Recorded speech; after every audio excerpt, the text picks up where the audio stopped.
ஐயோ பழனி படிக்கட்டு மாதிரி போய்கிட்டே இருக்கே. இம்புட்டு புத்தகத்தை எப்படி படிக்கிறது, எப்படி பாஸ் பண்றது? நினைச்சாலே கண்ணு கட்டுது. எண்ணிக்கிட்டே இருக்க வேண்டியதுதான்.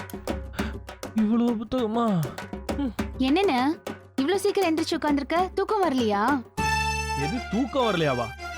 காலங்காத்தால அலார வச்சு எந்திரிச்சு தூக்கத்தெல்லாம் விரட்டி விட்டு அண்ணன் படிக்கிறதுக்காக பட்டைய போட்டு பக்திமயமா உட்காந்துருக்கேன். யார பார்த்து என்ன கேள்வி கேட்கிற? ஓ, படிக்கிறதுக்காக எந்திரிச்சு உட்கார்ந்திருக்கியா? ஏன் பார்த்தா தெரியல? தெரியல. பக்கத்துல அம்புட்டு புத்தகத்தை அசம்பிள் பண்ணி வச்சிருக்கேன். அப்ப கூடவா தெரியல?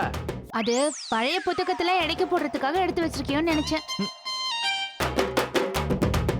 ஒத்த புத்தகத்தை வச்சுட்டு ஒய்யாரமா உட்காந்துருக்க நீ. இப்படி இத்தனை புத்தகத்தை வச்சுட்டு இருமாப்பாட உட்காந்துருக்க என்ன பார்த்து இப்படி அசிங்கப்படுத்துறது கொஞ்சம் கூட நல்லா இல்ல பாப்பு. அண்ணே, இந்த மாதிரி ரைமிங்கா டைமிங்கா டயலாக் பேசுறது வேணா உனக்கு ஈஸியா இருக்கலாம்.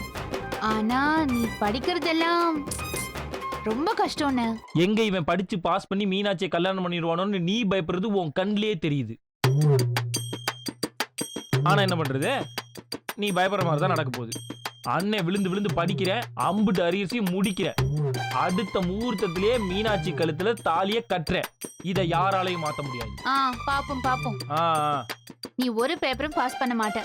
என்ன சவாலா? ஆமா, சவால் தான். சரி, ஒருவேளை நான் எல்லா பேப்பர்லயும் பாஸ் பண்ணிட்டேன்னா? சரவணன் என்ன மறந்துறேன்னு நானே முத்தழகு கிட்ட சொல்லிடுறேன். சூப்பர் பாப்பு. அப்ப உன் அத்தை மகன் கிட்ட இந்த அதிர்ச்சி தகவலை சொல்றதுக்கு நீ ரெடியா இரு. ஒருவேளை நீ அத்தனை பேப்பர்லயும் ஃபெயில் ஆயிட்டீனா? அப்படி ஒண்ணு நடந்தாதானே? ஒருவேளை நடந்துச்சுன்னா நீ என்ன சொல்றியோ அதை நான் கேக்குறேன். டீலா? டீல். ஆத்தி, அவசரப்பட்டு சவால் விட்டமே. இப்ப டப்புன்னு ஃபெயில் ஆயிட்டோம்னா என்ன பண்றது? படிக்கிறியா? ஆமாண்ணே, இன்னைக்கு டெஸ்ட் இருக்கு. படி. இல்லை, இந்த பிள்ளை உட்காந்து படிச்சுக்கிறீங்களா? தூசினா வெளில போய் தூசி தட்டுறா. தூசி தட்டுற மாதிரியா இருக்கு? படிச்சுக்கிட்டு இருக்கேன். என்னது படிக்கிறியா? நான் கூட எடைக்கு போறக்காக தான் புத்தகத்துல அப்படி வரிசை எடுத்து உட்காந்துருக்கேன்னு நினைச்சேன்டா. ரெண்டு பேரும் ஒரே மாதிரி நம்மளை அசிங்கப்படுத்துறாங்களே. இப்படிதான் ஒரு மாசத்துக்கு முன்னாடி திடீர்னு ஒரு நாள் காலங்காத்தால அலாரம் வச்சு படிச்சுக்கிருந்தேன். அதுக்கப்புறம் இன்னைக்கு தான்டா படிக்க உட்காந்துருக்கேன். மாசத்துக்கு ஒரு நாள் படிச்சா படிப்பேராது, பாஸ் பண்ணவே முடியாது தம்பி. நல்லா சொல்லுனே, அப்ப வாச்சும் உரைக்கி தானே பாப்போம். பாப்பு, தேவையில்லாம ஒரு சிக்கத்தை சீண்டிக்கிட்டே இருக்க. கடுப்பான கடிச்சு வச்சிருவேன்.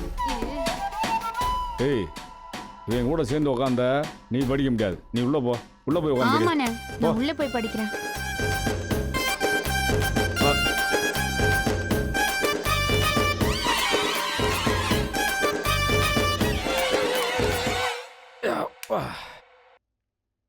நல்ல வேலைண்ணே, பாப்புவை கிளப்பி விட்ட. ஏண்டா, காலம் போன காலத்துல உனக்கு கேட்கடா தேவையில்லாத வேலை. என்னன்னே பண்றது? மீனாட்சியை கரெக்ட் பண்றதுக்காக MBA படிச்சிருக்கேன்னு சொல்லிட்டேன். 10க்கு கோல்டு மெடல்னு வேற அடிச்சு விட்டேன். அத அவ நம்பிக்கிட்டா. எப்ப எதை பேசினாலும் படிப்புலயே வந்து நிக்கிறா.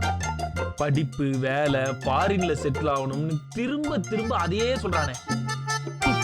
இப்ப இதை எப்படி சமாளிக்கிறேன்னு தெரியலண்ணே. ஏய், பேசாம அவ வீட்டுக்கு போ. நான் காலேஜ் இன்னும் முடிக்கல, அம்புடு பேப்பர் அரியரு, +2 மட்டும்தான் முடிச்சிருக்குன்னு போய் சொல்றா. அம்புடுதான், அப்படியே நீ வெட்டி புதைச்சிருவா. அவகிட்ட உண்மையை சொல்லணும்னு நினைச்சாலே பதறுது. ஏய், நீ பயப்படுற மாதிரிலாம் ஒண்ணுமே இல்லடா. அவகிட்ட போய் தைரியமா உண்மையை சொல்றா, அவ புரிஞ்சுக்கிடுவாடா. ஆட போட, நான் படிக்கல, அவளை போய் சொல்லி ஏமாத்திருக்கேன்னு மட்டும் அவளுக்கு தெரிஞ்சுது. அவ்வளவுதான், என்னைய கலட்டி விட்டுட்டு போயிட்டே இருப்பா.